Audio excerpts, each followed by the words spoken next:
When I asked Robert why he had made a family card for his in-laws without consulting me, he laughed and said, "Because they're my family, of course. They deserve a family card, right? Got a problem with that? If you knew who took you in when you were all alone, you wouldn't be able to say such things." His arrogant tone was shocking. I had never heard him speak like that before. Was this who Robert really was? "If you're grateful, you should do more for my family. Then I'll acknowledge you as part of the family. Until then, it's like you're on a provisional license," he continued.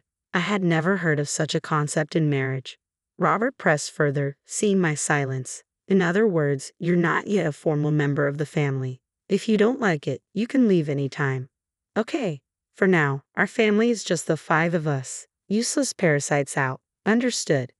Immediately after that conversation, I canceled all our joint credit cards and moved out. My name is Emily Welder, and I'm 27 years old. I'm a freelance illustrator. I used to work as a designer for a major advertising agency, but I went independent 2 years ago when I got married and now work from home. My parents died in an accident when I was young, and I was raised by my maternal grandparents. After starting college, I moved back to the apartment near the city center where I have lived with my parents and have been living there ever since. I met my husband Robert at the Italian restaurant where he worked. It was a cozy place with great food and reasonable prices, so my colleagues and I started dropping by often. That's how Robert, the charming waiter, became a regular topic of conversation. He was undeniably handsome, and the manager once joked that a good portion of their regular customers came just to see him. It was easy to understand why. I'll admit, I became one of Robert's fans too. He had that kind of charisma. Somehow, we quickly grew closer, and before I knew it, we were being called a couple. To my surprise, we eventually got married. I don't recall much about that time. It feels like I was in a daze, and then suddenly there was this man next to me who I called my husband. But despite everything, I loved Robert deeply then, and I was genuinely happy to marry him. I left my job as a designer at the company where I worked and started freelancing. It was a smooth transition, and I continued doing what I loved.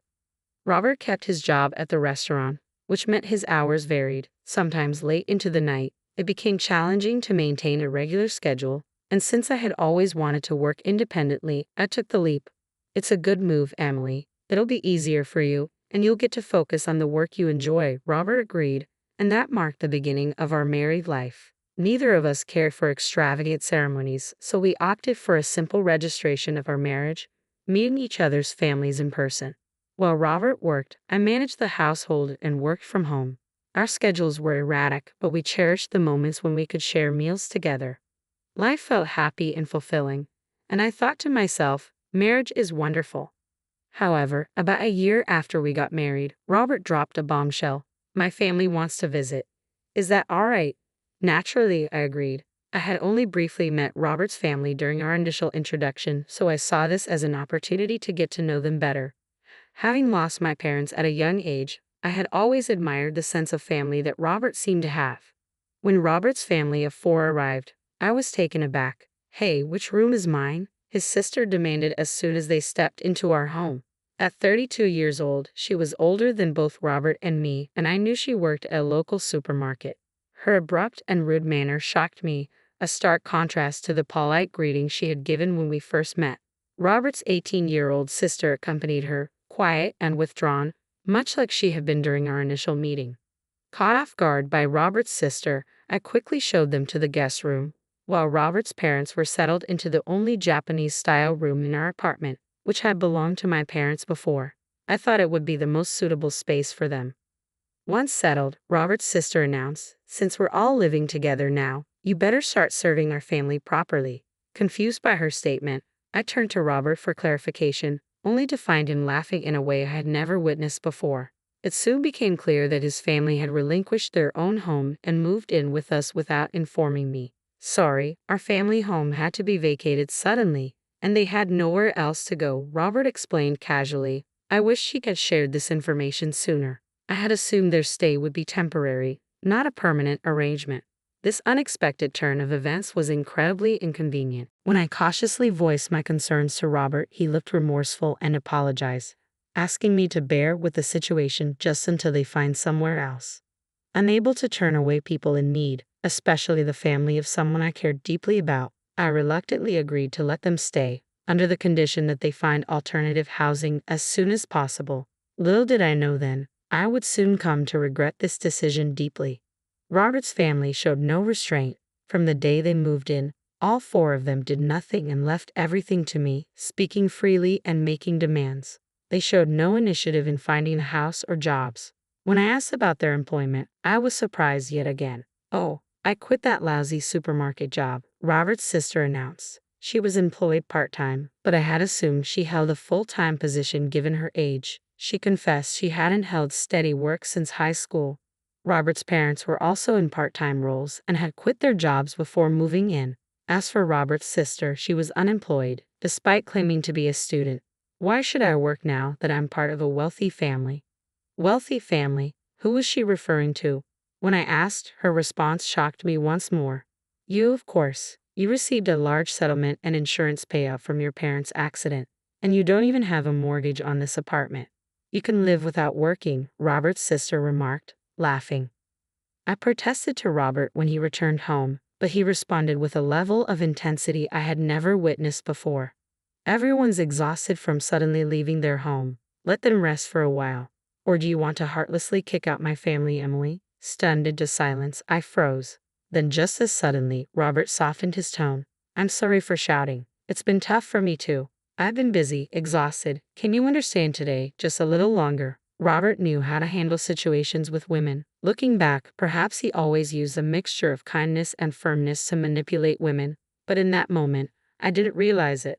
Reluctantly, I agreed to endure a little longer. The oppression from Robert's family only grew worse. They treated me like a servant at home, demanding money whenever we went out. "We can't look for jobs without some cash, can we?" "It's okay, but if we don't find work, we'll just stay here." Reluctantly, I handed over money, which they quickly claimed to have spent without any luck in their job search. I doubted they even bothered to look, but confronting them would only lead to accusations and hours of blame from Robert's family.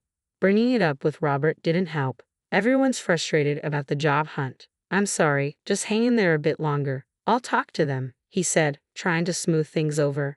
Yet over time, it seemed pointless to speak up at all. However, the requests for money gradually dwindled, perhaps because of Robert's intervention, and the issue seemed to sort itself out. After 3 months of enduring this situation, I noticed something deeply troubling. Why is the credit card bill so high? Could there be unauthorized charges? Upon a quick inspection of the statement, all the expenses were charged to family credit cards. The purchases ranged from necessities like food and drinks to luxuries such as books, games, and expensive designer items. Each transaction bore a number from 1 to 5, indicating that 5 family credit cards had been issued, all under my name, with Robert utilizing them. "It seemed like you'd managed this better, and it's more convenient to consolidate payments, right? Can I count on you for this?" he said, leaving me to handle it. Yet it appeared these family cards were issued without my knowledge. The requests for money from Robert's family had ceased because they were now using these credit cards for payments and cash withdrawals. When I confronted Robert about issuing these family cards without my consent, he chuckled dismissively. "Well, you always complain when they say they have no money. What choice did I have? Besides, remember who took you in when you were alone. Can you really refuse something to the esteemed family of your benefactor?" His arrogant tone stunned me. It was unlike anything I had heard from him before. Had Robert always been like this? "If you're grateful, you should serve my family more. Then I'll accept you as part of the family too. Until then, consider yourself on a trial basis." I had never heard of a trial phase in marriage. As I sat in silence, Robert continued, "This means you're not officially part of the family yet. If you don't like it, you can leave anytime. Right now, it's just the 5 of us. Useless parasites should leave." That moment revealed Robert's true nature to me. I felt as though all the blood had drained from my body. Shocked, I contemplated divorcing him. In fact, I began questioning why I had married Robert in the first place. Initially, I was simply drawn to his looks, like other girls enamored by his handsome appearance. Then, on one occasion when I left to use the restroom, Robert approached me. "You seem different from other people, Emily." "Huh? I don't quite know how to describe it. Mystical. Sorry, it's probably not something I should say to a customer." I was taken aback. As this continued, I gradually began to notice Robert's intentions. Perhaps this was his strategy to make me like him. Reflecting on it calmly, it started to make sense. I remembered the time Robert started chatting with me at our table after a colleague jokingly mentioned I was a well-off girl living alone in a condo. It was right after that comment that Robert took an interest in me. It seemed clear now that he might have been drawn to my perceived wealth and condo. Robert wasn't really my type. Politely put, he was modern. Bluntly put, he seemed somewhat frivolous. I preferred mature men who spoke quietly and seriously, yet somehow I found myself falling for Robert. It always puzzled me.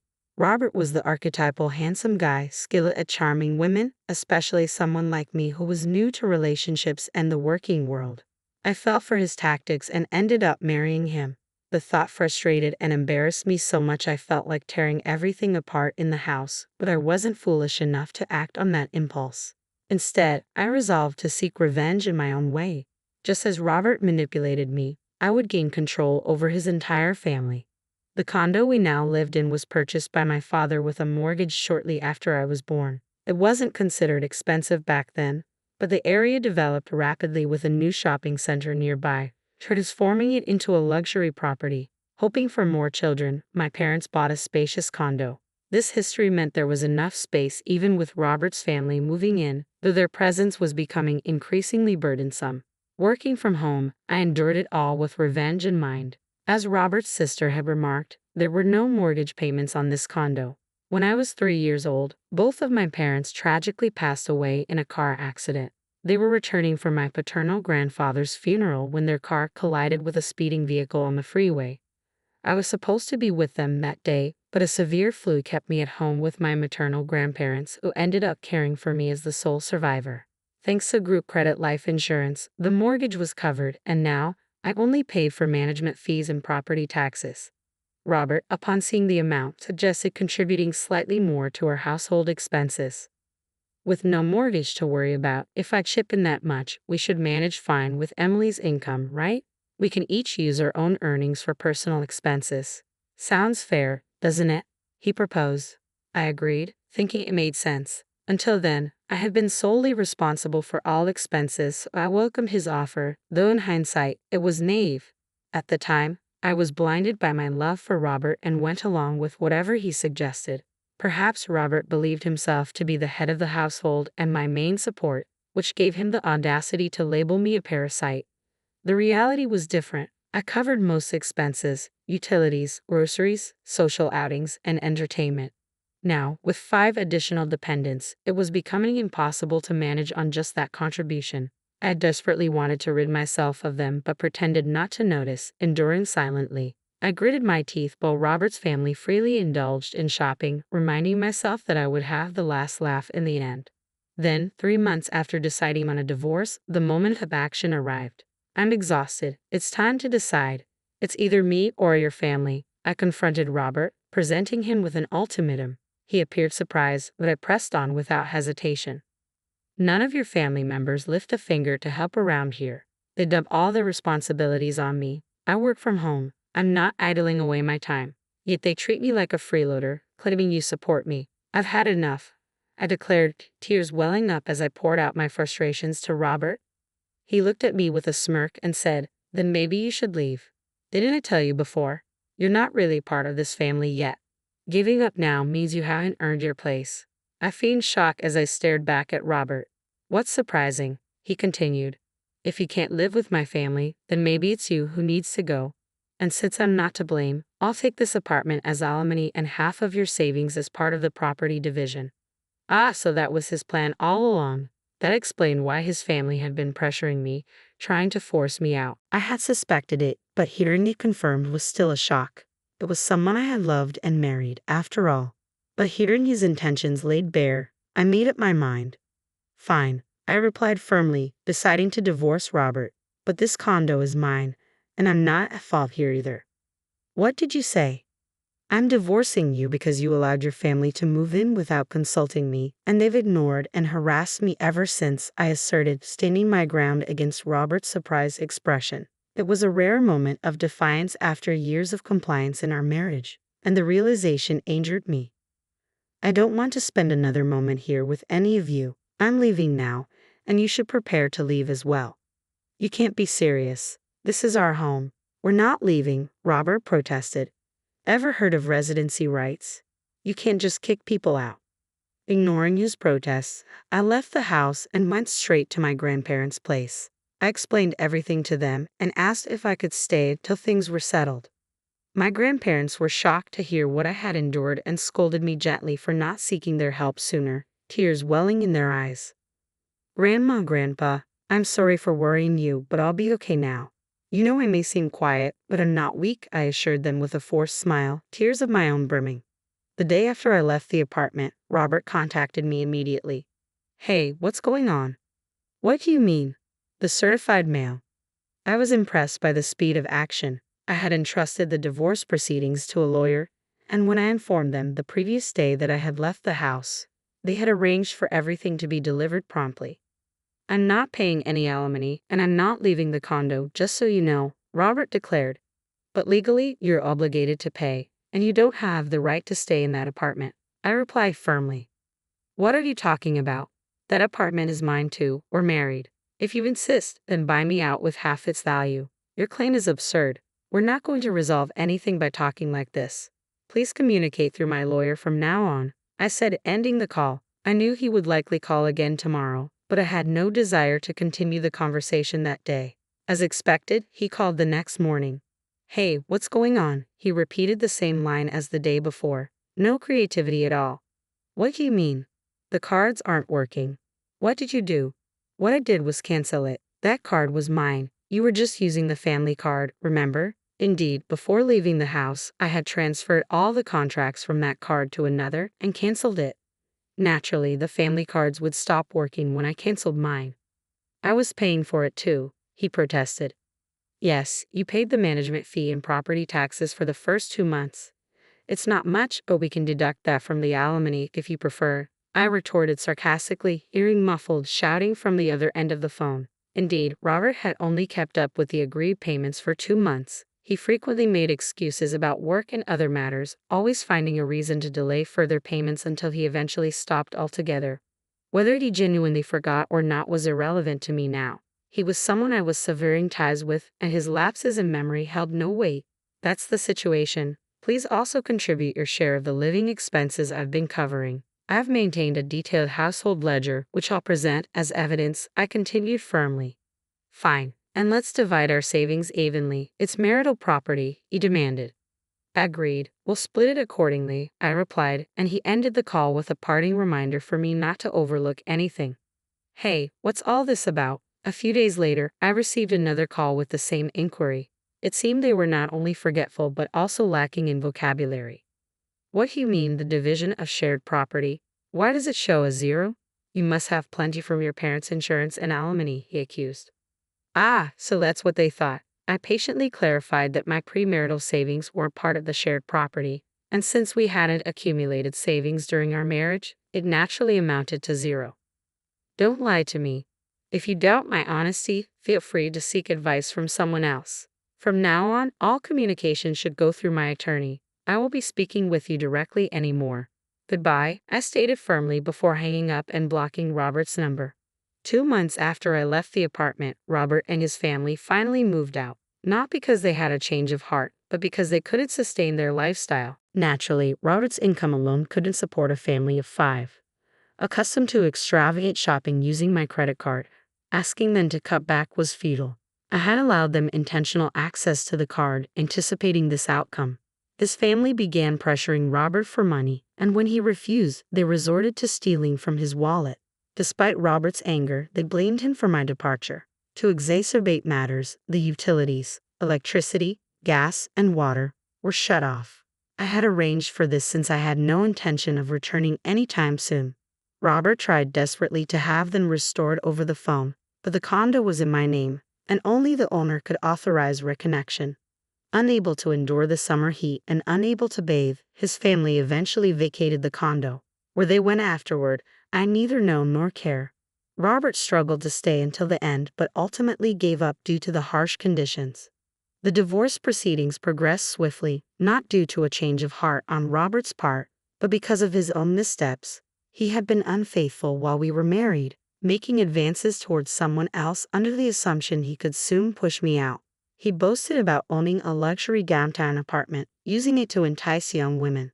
Surprisingly, this family overlooked this behavior, accustomed to his past indiscretions due to his good looks.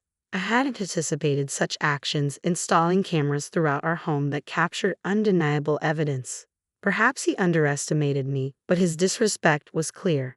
He allowed his family into my home without my consent, created a family card that left me with the bills, evicted me, and betrayed me. In response, I demanded substantial alimony for his actions. When Robert saw the amount, he paled and desperately begged for reconciliation, but I had no intention of relenting. Aware of his financial limitations, I compelled him to borrow extensively from his company, taking whatever I could secure. Threatening legal action over the family card, I eventually coerced him to agree to my terms. Now, I trust he will diligently repay his debts. With the divorce finalized, I remain at my grandparents' home. The fate of the apartment is undecided, though sentimental, inherited from parents I barely remember. Recent events weigh heavily on its significance. My career as an illustrator flourishes, thriving even while staying with my grandparents. Their support strengthens me, and in time, I will move forward independently. This experience has taught me valuable lessons. I will no longer be deceived by mere appearances. Instead, I seek a partner with whom I can genuinely share my life.